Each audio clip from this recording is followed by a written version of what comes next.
বিএনপির ভারপ্রাপ্ত চেয়ারম্যান তারেক রহমানের ৩১ দফা বাস্তবায়নের লক্ষ্যে সিলেট ৬ আসনের বিএনপির মনোনয়ন প্রত্যাশী সৈয়দ আদিবা হোসেন প্রতিদিনই ছুটে যাচ্ছেন ২ উপজেলার প্রত্যন্ত অঞ্চলে।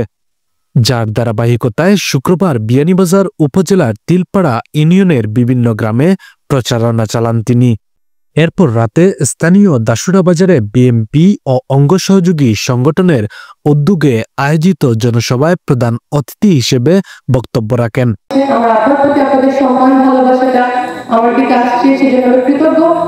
আজকে আপনারা এত মানুষ এসেছেন, এতক্ষণ অপেক্ষা করেছেন আমার বক্তব্য শোনার জন্য, সেটার জন্য আমি কৃতজ্ঞ।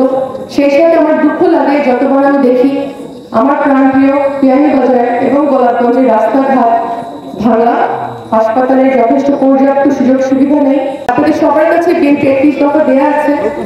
আমি বলবো আমাদের ভাগ্য পরিবর্তনের ক্ষেত্রে যেই ধ্বংসের দিকে দেশ তিলে তিলে এগিয়ে গিয়েছিল গত ১৭ বছর থেকে, সেটা থেকে উত্তরণের মাধ্যম সেই ৩১ দফা এর চাবিকাঠি এবং বাংলাদেশের সাধারণ মানুষের এখানে জানা উচিত এবং আমাকে জানানো উচিত এখানে আমাদের এখনকার যে বিদ্যমান সমস্যাগুলো সবগুলোর সমাধান আছে।